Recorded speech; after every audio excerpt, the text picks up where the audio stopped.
अब एक बेलपत्र शिव पर चढ़े हुआ जल, आ जाओ, एक बेलपत्र शंकर पर चढ़ा हुआ जल, क्या इतना इतना उस बेलपत्र में होता क्या? रिसर्च सेंटरों में लोगों ने रिसर्च करा, डॉक्टर ने बोल दिया था ये बचेंगे नहीं, पर बचना मुश्किल था। एक बेलपत्र में वो क्या फल है?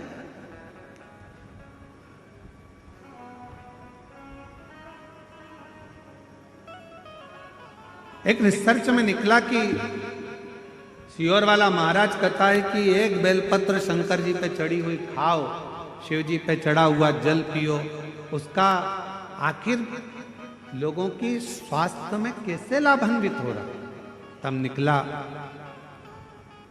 एक एंटी ऑक्सीडेंट उस बेलपत्र के अंतर्गत होता है जो बीमारी को दूर भगा देता, रोग दूर भगा देता। हम तो यहां तक कहेंगे अगर कोई व्यक्ति को पेट की प्रॉब्लम हो, डॉक्टर को दिखा रहे हो, एसिडिटी से जुड़ी हुई प्रॉब्लम हो, कब्ज की हो, या कोई पेट से जुड़ा हुआ कोई भी प्रॉब्लम हो, बेलपत्र में भरपूर मात्रा में फाइबर होता है। बेलपत्र में भरपूर मात्रा में फाइबर होता है। अगर शिवजी पर चढ़ी हुई एक बेलपत्र यदि अवधूतेश्वर महादेव का नाम लेकर प्रतिदिन अगर खाया जाए, कब्ज हो, पेट का प्रॉब्लम हो, या अन्य गैस का, आपाच का, एसिडिटी का कुछ भी प्रॉब्लम हो, यदि अवधूतेश्वर महादेव का नाम लेकर एक बेलपत्र सुबह सुबह शिवजी पे चढ़ा खाना प्रारंभ कर दो, 15 दिन में मालूम पड़ जाएगा कि आपको एसिडिटी हो ही नहीं सकती, कब्ज का प्रॉब्लम हो ही नहीं सकती, गैस का प्रॉब्लम हो ही नहीं सकती। एक बेलपत्र,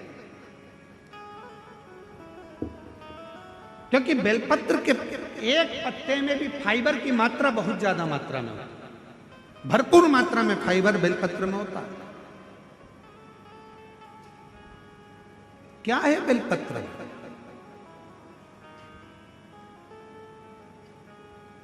सारी समस्या का हल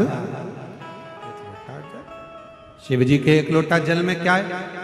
कई रिसर्च सेंटरों में रिसर्च चला कि शंकर भगवान पर जल चढ़ाकर पीने का, उस आचमन का, शिव जी पे चढ़े हुए जल को अपने शरीर पर लगाने का, शंकर पर चढ़ा हुआ जल अपने घर में छींटने का फल क्यों मिल रहा है, लोगों को इतना लाभान्वित क्यों हो रहा है? तब रिसर्च सेंटरों में निकला कि शंकर भगवान के शिवलिंग पर जब जल चढ़ता है तो वो जल चारों तरफ घूमकर उत्तर की ओर जाता है, और वो जल जब हम पीते हैं या हमारे घर पर उसका प्रोक्षण करते हैं, छींटते हैं, तो हमारे घर से दुख, तकलीफ, कष्ट सारे ग्रह अनुकूल होते चले जाते हैं और हमारा आनंद सुख बढ़ता चले जाता है,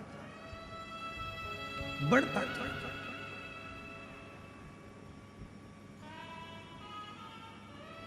महाराज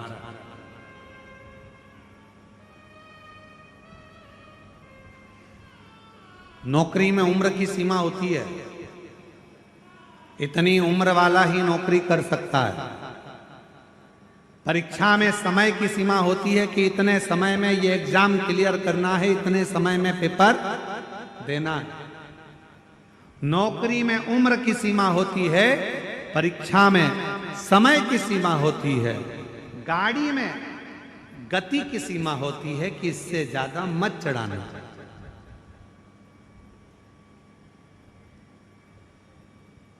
ज्यादा तेज चलाओगे तो ऊपर निकल जाओगे। इसलिए नौकरी में उम्र की सीमा है,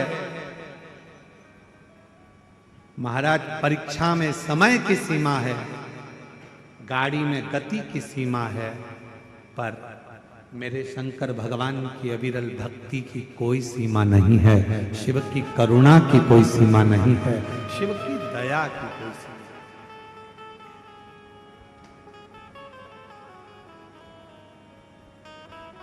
दया की कोई सी ब्राह्मण के ऊपर भी मेरे शिव ने कृपा कर। बेलपत्र के वृक्ष के नीचे देवराज नाम के ब्राह्मण के प्राण छूट गए और वो देवराज नाम का ब्राह्मण का प्राण गया, पर शंकर का वचन है माता पार्वती को, जिसके प्राण बेलपत्र के वृक्ष के नीचे जाते हैं या जिसके शरीर के अंदर बेलपत्र का थोड़ा सा भी भाग रहता है, वो जीव फिर नरक नहीं भोग, नरक से दूर हो जाता। शिव महापुराण की कथा कहती है, अपने नगर में, अपने गांव में, अपने क्षेत्र में, अपनी कॉलोनी में, अपनी सोसाइटी में बेल वृक्ष लगाना जरूरी है। क्यों? क्योंकि बेल वृक्ष की छाया भी हमें सुख दे जाती है, हमें आनंद दे जाती है।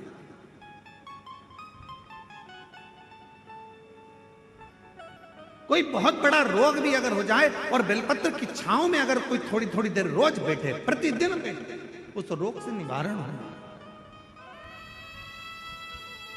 एक पत्र है, अच्छा है, देखिए।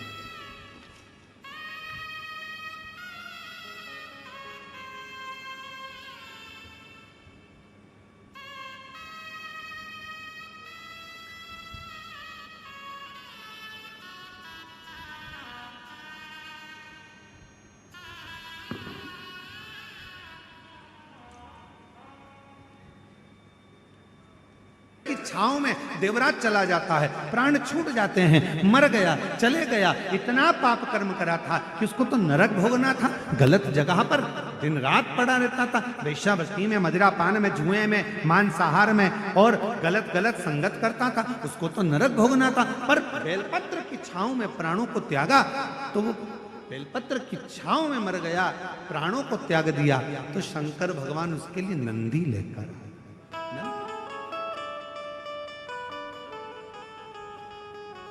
देवादिदेव महादेव उसके लिए नंदी लेकर, और वह नंदी पर बैठकर भगवान शंकर के धाम जा रहे हैं।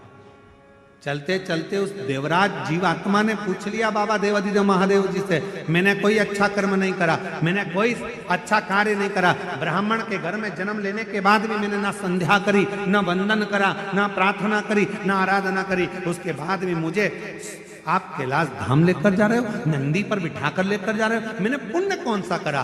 तब भगवान शंकर ने कहा, तूने कोई पुण्य नहीं करा, पर तेरी माँ मंदिर में एक लोटा जल लेकर जाती थी, उसके पुण्य से तू तर गया है, उसके पुण्य का फल तुझे मिला। और कोई पिछले जन्म के अच्छे कर्म मुझे बाबा तेरा, कोई पिछले जन्म के अच्छे कर्म मुझे बाबा तेरा साथ मिला। जहाँ सारी दुनिया झुकती है, जहाँ सारी दुनिया झुकती है, मुझे वो आली दरबार मिला, दरबार। कोई पूर्व का अच्छा कर्म था, कोई पूर्व का कोई हमारा सत्कर्म था, जो आज भगवान शिव की कृपा हम पर हो गई। और फिर निवेदन करूं, आप सबका पुण्य, कवर्धा वासियों का, कवर्धा के क्षेत्रवासियों का, पूरे पूरे पूरे क्षेत्रवासियों को कोई पुण्य प्रबल, कोई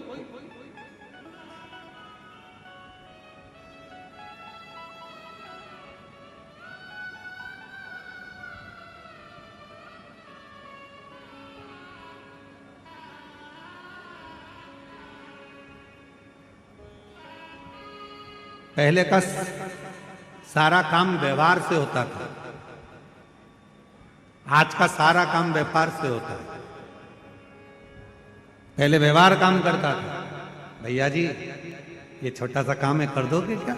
आओ, हो जाता था। भाभी जी हमारा ये छोटा सा काम है, हो जाएगा? हाँ। जीजा जी छोटा सा काम है, हो जाएगा? जी जी छोटा सा काम है, हो जाएगा? हाँ।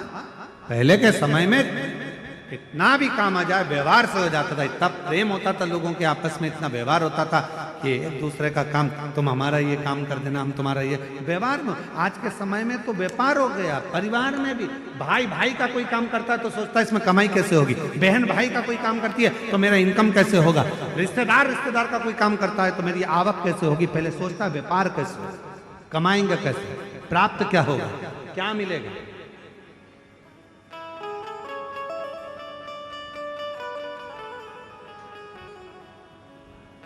क्यों इतनी दूर दूर से लोग शिव महापुराण की कथा को सुनने के लिए आते हैं?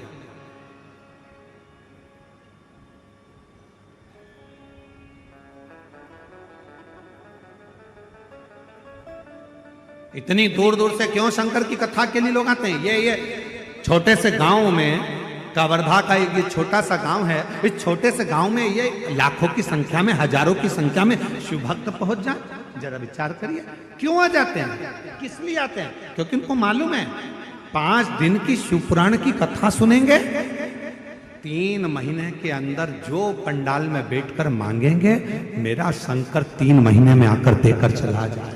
ये उनको मालूम है। ये मम्मी यहां से कोई एक पत्र और है, अच्छा है, देखिए।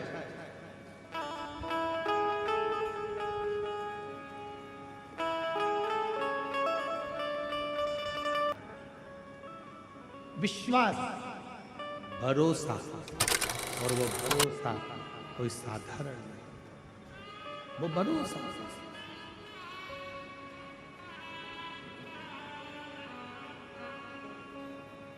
पूछा कि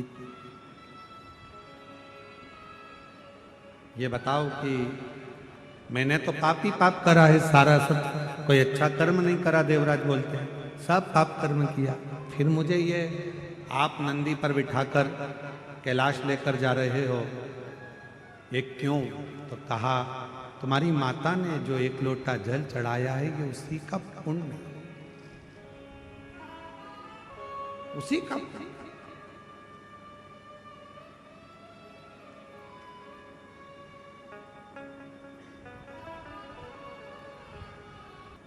कहा भोले बाबा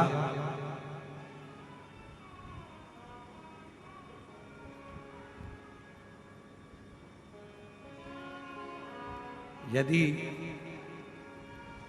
मेरी माता के चढ़ाए हुए 1 लोटे जल से आपने मेरे पर कृपा करी है, अब मेरा कोई भी जन्म होगा मैं आपकी सेवा नहीं छोड़ूंगा, सेवा नहीं छोड़ूंगा। क्यों? क्योंकि मेरी माता के द्वारा चढ़ाए गए 1 लोटे जल से तूने मुझे तार दिया, इतनी कृपा तूने कर दी, इतनी करुणा तूने कर दी, दया कर।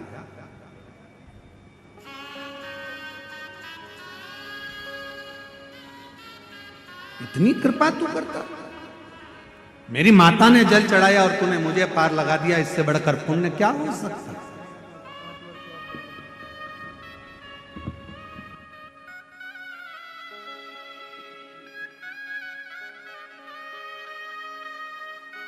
प्रणाम करो। हर हर महादेवराज को पार लगाया। शिव महापुराण में एक बिंदुक नाम का ब्राह्मण है, जिसकी धर्म पत्नी का नाम चंचूला है। बिंदुक पानी में डूबकर मर जाता है तो प्रेत योनि में चला जाता है। प्रेत योनि से पार उतरने के लिए चंचूला देवी काशी की यात्रा करती है, और काशी की यात्रा कर कर चंचूला देवी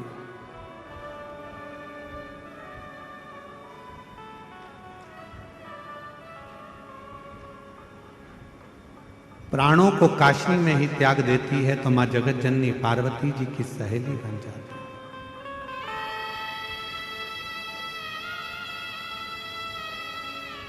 और मां जगत जननी पार्वती जी ने देखा कि चुप रहती है, मौन रहती है। क्या हुआ चंचूला?